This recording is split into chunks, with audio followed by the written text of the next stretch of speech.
Avec près de 60% de son territoire situé sous la barre des 250 mètres, la France possède une vaste superficie de plaine. Ces milieux plats et de faible altitude se voient donc utilisés à des fins agricoles où élevage et culture massive se côtoient. Sur ces zones exploitées et fortement soumises aux pressions humaines, il ne semble pas y avoir de place pour la faune. Ainsi, au fil des saisons, on peut y observer des oiseaux hivernants, de passage ou même menacés. Cette avifaune, aussi diverse que variée, est appelée oiseau de plaine.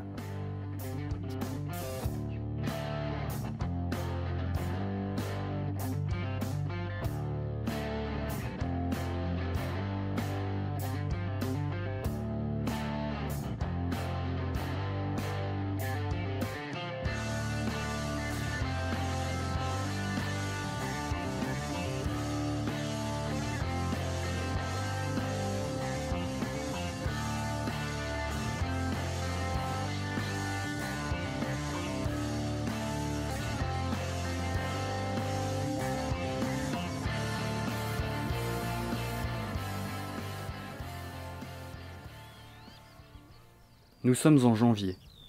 L'herbe gelée témoigne de la froideur de la nuit passée. Depuis quelques semaines déjà, les vastes parcelles de céréales sont occupées par des limicoles venus du nord de l'Europe et du littoral, les vanneaux huppés. Cette espèce, qui niche toute l'année sur les côtes ou à l'intérieur des terres, forme de grands groupes dans les cultures quand l'hiver arrive.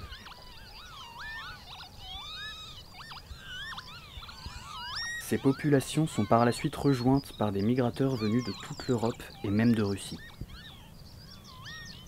Exigeants quant à leur milieu de vie, les vanneaux huppés trouvent dans les plaines françaises tout ce dont ils ont besoin pour survivre à l'hiver, car ce sont des milieux ouverts à faible relief où il est facile de se déplacer. Les parcelles nues et à végétation rase en font d'excellents sites d'hivernation.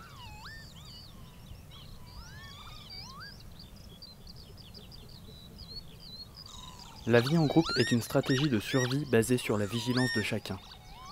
Lorsqu'un danger est repéré par un individu, celui-ci prévient les autres et tout le groupe s'envole.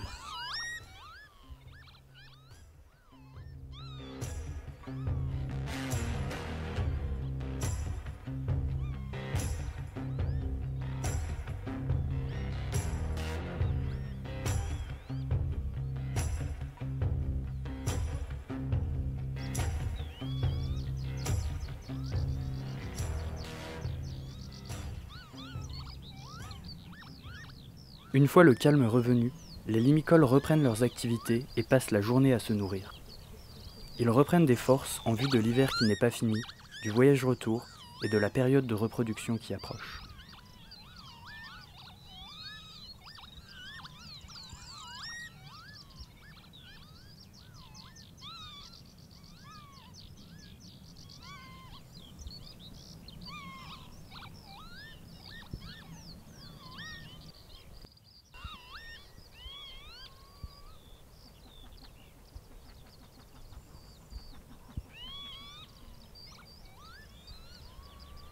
Mais l'homme n'a pas l'air de se rendre compte de ce qui se trame non loin de chez lui.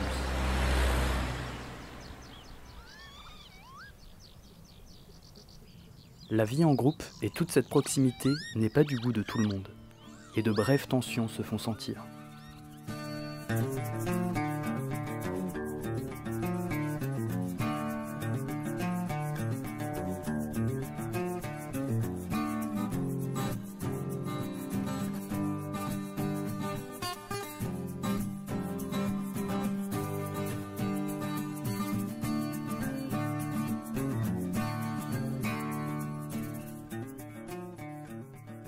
Même si parfois, quelques altercations surviennent entre certains individus, la plupart du temps, les oiseaux sont sur l'économie et n'utilisent pas leur énergie inutilement.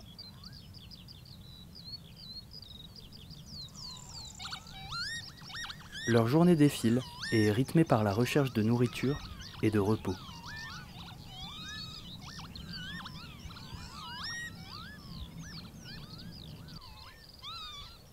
Alors que les jours passent, que la saison avance et que les cultures poussent, les limicoles tolèrent de plus en plus les autres espèces, même les plus étonnantes, comme la buse variable. Ce rapace, pouvant être un potentiel prédateur, semble vivre paisiblement parmi les vanneaux huppés.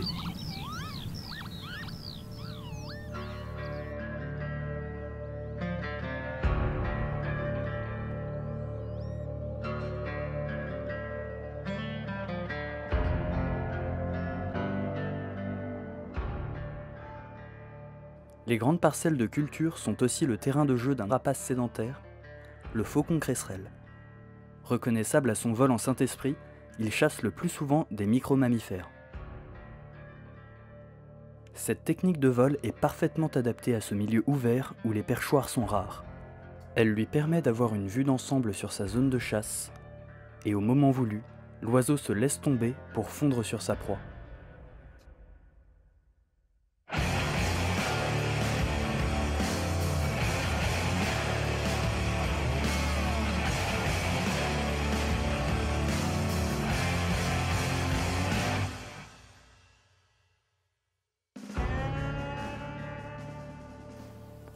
Durant cette période hivernale et jusqu'au début du printemps, il n'est pas rare de le voir côtoyer les mêmes secteurs qu'un autre rapace, migrateur et roi du mimétisme. Venu du nord de l'Europe, comme le vanneau huppé et plus particulièrement de Scandinavie, le hibou des marais prend place dès le mois de février dans les hautes herbes des plaines non fauchées.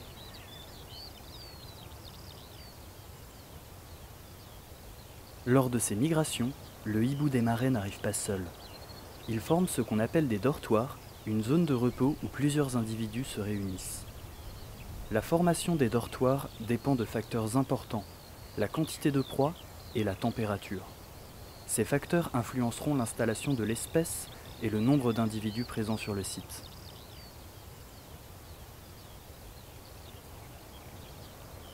Cette espèce de strigidée est particulière puisque extrêmement confiante en son mimétisme et relativement peu farouche, elle est facilement observable de jour. C'est tout de même le soir, et après de longues minutes de toilette, que le hibou s'active. Il part en chasse dans les parcelles avoisinant le dortoir.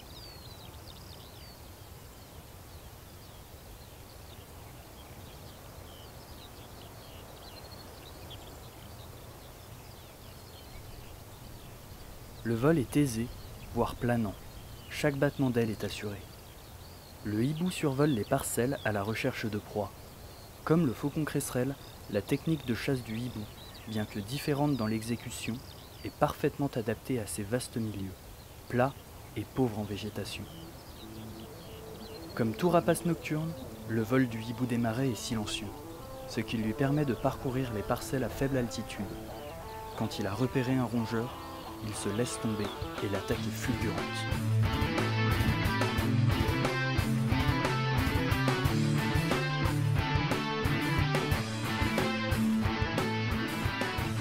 Toute cette agitation ne passe pas inaperçue pour les autres rapaces, notamment pour le faucon cresserelle qui a bien compris la technique. Au lieu de chasser par lui-même, il s'économise et attend patiemment que le hibou chasse pour lui voler sa prise.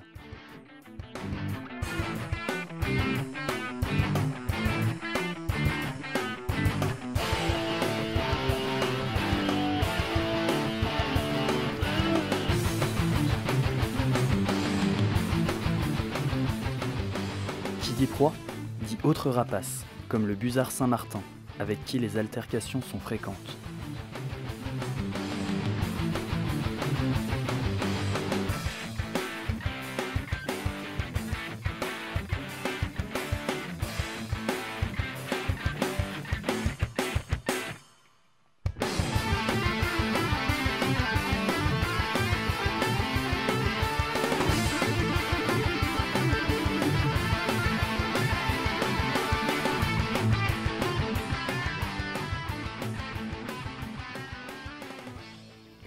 Après plusieurs minutes de vol et de rencontres houleuses avec les autres habitants, le hibou, à sa grande habitude, se pose au sol ou sur les rares perchoirs afin d'observer son terrain de chasse.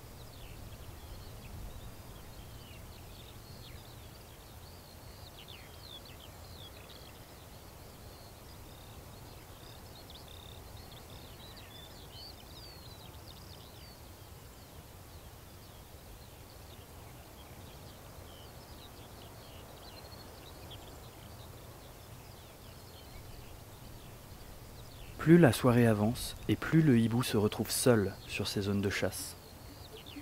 Les autres oiseaux de proie s'en sont allés.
Une longue nuit de chasse s'annonce pour l'oiseau.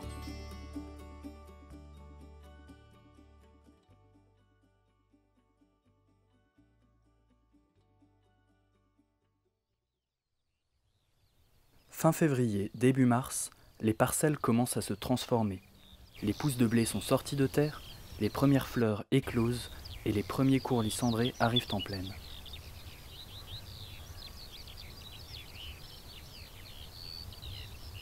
Avant les années 2000, le plus grand limicole d'Europe n'était que de passage en plaine.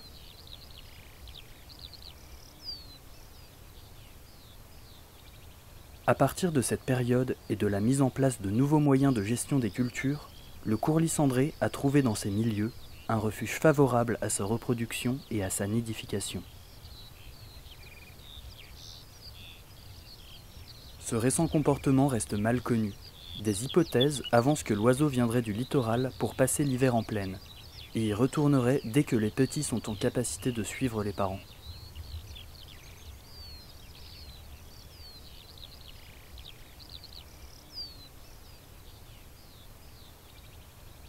À peine arrivés dans nos plaines, les courlis cendrés sont déjà en couple.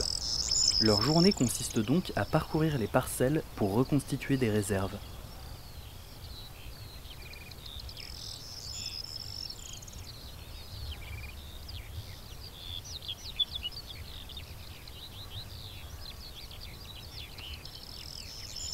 Comme dans les vasières et sur les bancs de sable, le long bec du limicole est l'outil parfait pour débusquer vers et autres invertébrés.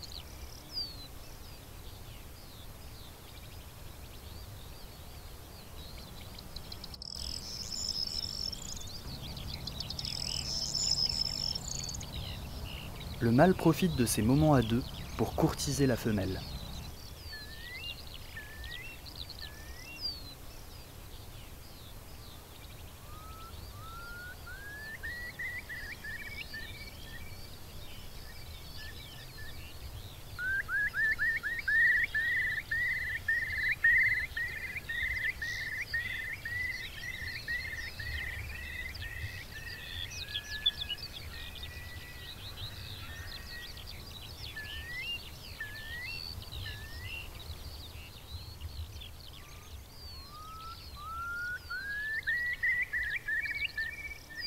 Plus la saison avance et plus le mâle sollicite la femelle.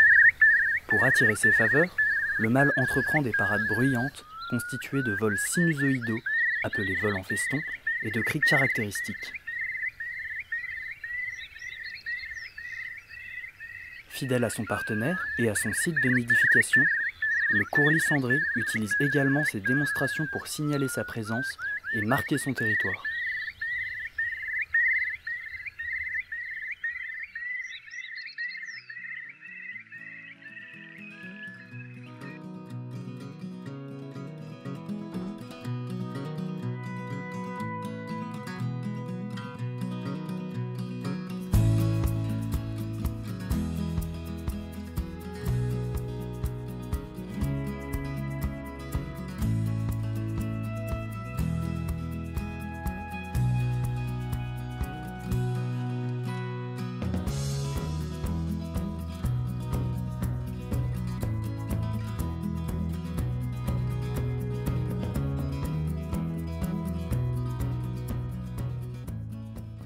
Les températures ont changé, le mois d'avril approche et les champs de colza ont fleuri.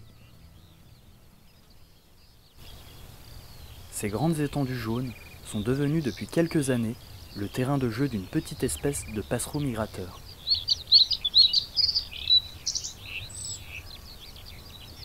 Du haut de ses 20 grammes et 25 cm d'envergure, la gorge bleue à miroir quitte ses quartiers d'hiver africains, situés à quelques milliers de kilomètres de là, pour rejoindre la France et y passer la belle saison. Cet oiseau est facilement identifiable grâce à son plastron bleu, orné d'une tache blanche appelée miroir. Son chant est aussi un bon moyen d'identification.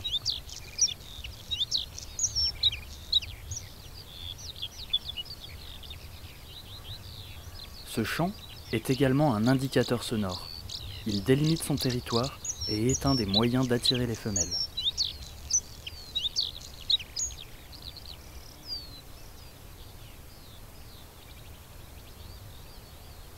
Arrivés en avance de quelques jours par rapport aux femelles, les mâles s'octroient un territoire dès leur arrivée. Perchés sur les hautes pousses de colza, ils défendent farouchement leur territoire. Ils n'hésitent pas à prendre en chasse les intrus ou usent de leur talent de chanteur du matin au soir.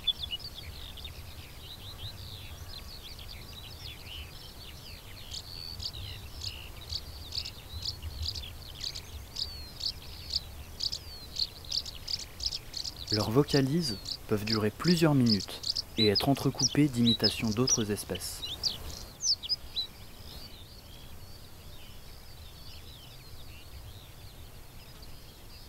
À l'origine, la gorge bleue à miroir est une espèce de passereau de milieux humides, tels que le littoral, les ripisylves ou encore les bras-morts de rivière. Mais depuis une dizaine d'années, l'espèce a vu sa répartition géographique s'étendre pour atteindre l'intérieur des terres et les plaines agricoles. C'est pour cela qu'il est possible de la retrouver aujourd'hui principalement dans les cultures de colza.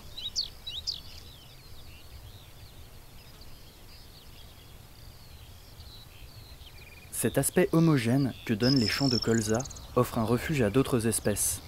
La gorge bleue se voit donc partager son milieu avec des fauvettes grisettes.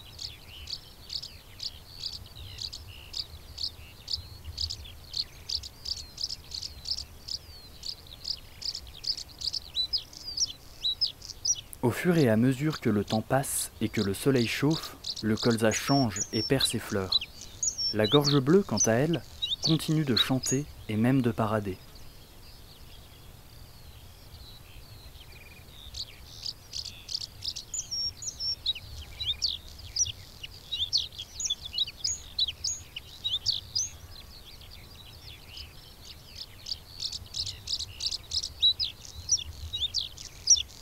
À cette période, si l'on tend l'oreille, il est possible d'entendre le cri plaintif d'un oiseau récemment arrivé du sud. Après leur voyage en provenance du sud-ouest de l'Europe et du nord de l'Afrique, les Oedicnemes criards s'installent dans la plaine pour passer l'été.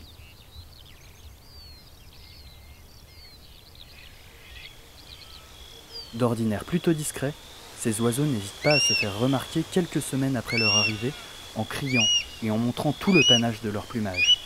Parade oblige.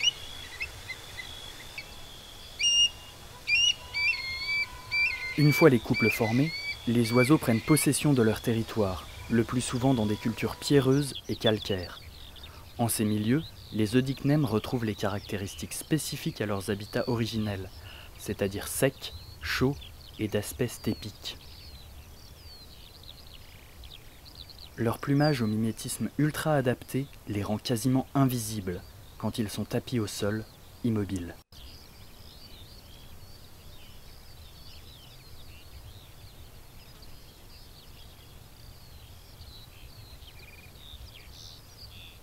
Ces oiseaux sont donc extrêmement discrets le jour et choisissent des milieux ouverts à végétation rase pour pouvoir observer les environs et détecter rapidement la présence de prédateurs.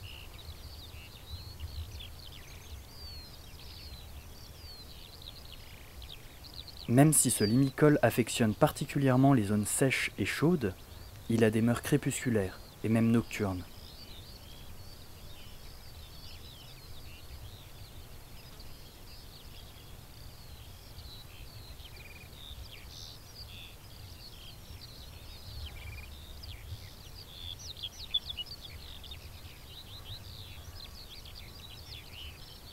Quand le soleil descend et que les températures diminuent, les oedicnèmes sortent de leur torpeur et commencent à s'activer.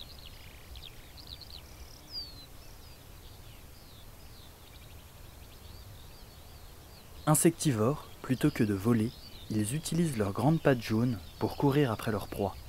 Le menu est essentiellement composé d'invertébrés, avec par exemple des vers de terre, des mille-pattes et d'autres coléoptères.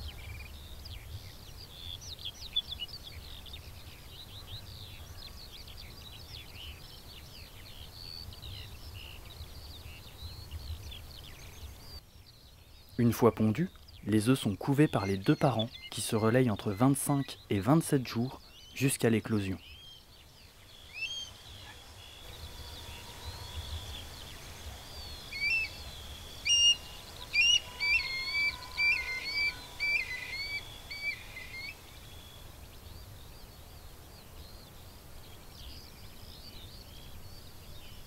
Le couple forme une équipe appelée couver-guetteur. Comme ce nom l'indique, pendant que l'un couve, l'autre guette le moindre danger. Le nid n'est pas très élaboré. Il est réalisé dans une dépression du sol d'une vingtaine de centimètres de diamètre, généralement dans une zone très caillouteuse, là où la chaleur est la plus préservée. Cette méthode de couvaison est efficace, mais pas sans risque. Comme les œufs sont pondus à même le sol, dans des zones pour la plupart cultivées et que la durée d'incubation est relativement longue, la destruction de nids par les engins agricoles est fréquente. Heureusement, l'espèce utilise une stratégie reproductive qui lui permet de pondre plusieurs fois dans la même saison.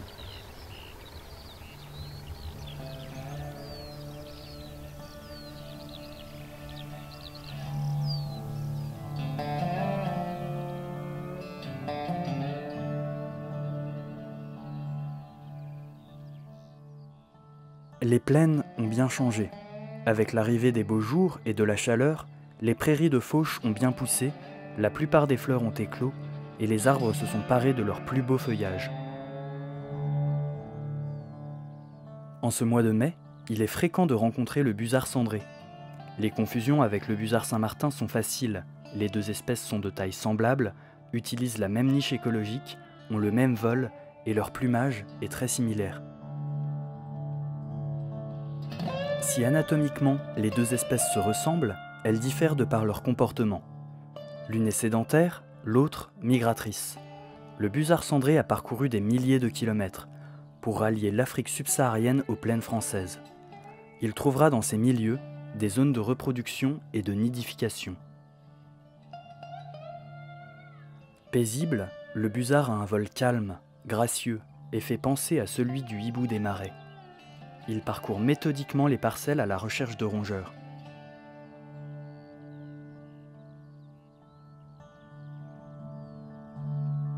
À cette même époque, et dans ces mêmes parcelles, les oiseaux donnent de la voix. Mais il en est un, présent depuis fin mars, qui anime la plaine de son chant si particulier. L'outarde canepetière compte en France deux populations différentes, une migratrice, que l'on retrouve en été dans les plaines du centre et de l'ouest, et une sédentaire qui, elle, vit sur le pourtour méditerranéen. La population migratrice a failli disparaître à cause de la destruction de son habitat. Entre 1970 et 2000, cette population a diminué de 95%. Des mesures agro-environnementales, ou MAE, ont été prises afin de préserver ces sites de reproduction. Aujourd'hui, la dynamique semble stabilisée, autour de 500 individus. Ces mesures profitent également à d'autres espèces, comme le courlis cendré ou les busards.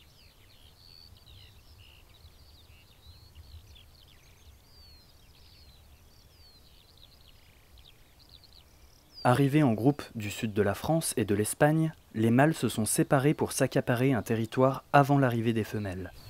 Cette place de quelques hectares est appelée un lek. L'animal mettra tout en œuvre pour attirer les femelles dans cette zone lors de la période de reproduction.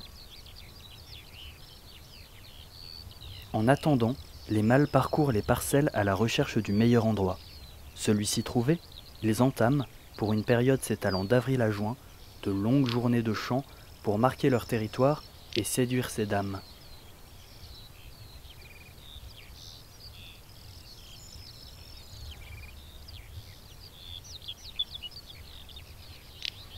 Le but étant de se faire remarquer, certains individus se placent sur des zones bien à découvert.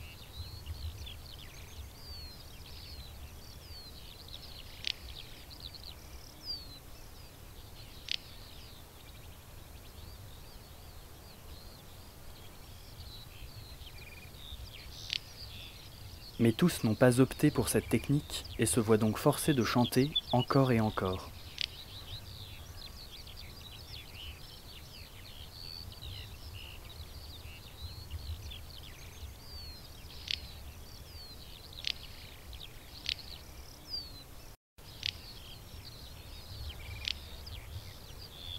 Quand une femelle passe à proximité, les mâles prennent de la hauteur et exposent le plumage blanc de leur ventre et du dessous de leurs ailes pour être visibles de loin.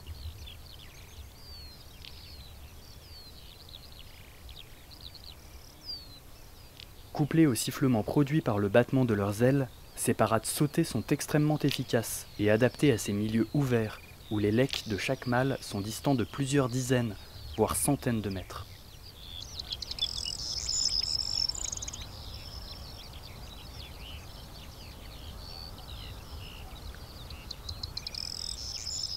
L'avifaune de plaine est une richesse souvent sous-estimée et mal connue. Pourtant, dans ces vastes étendues planes, la diversité y est très importante, mais fragile. La connaissance du milieu et l'investissement de personnes, et notamment des agriculteurs, permettent la protection de cette faune, dans ces milieux très souvent anthropisés de manière trop intensive. Grâce à cet investissement, il est encore possible de profiter dans cet environnement du spectacle que nous réserve la plaine.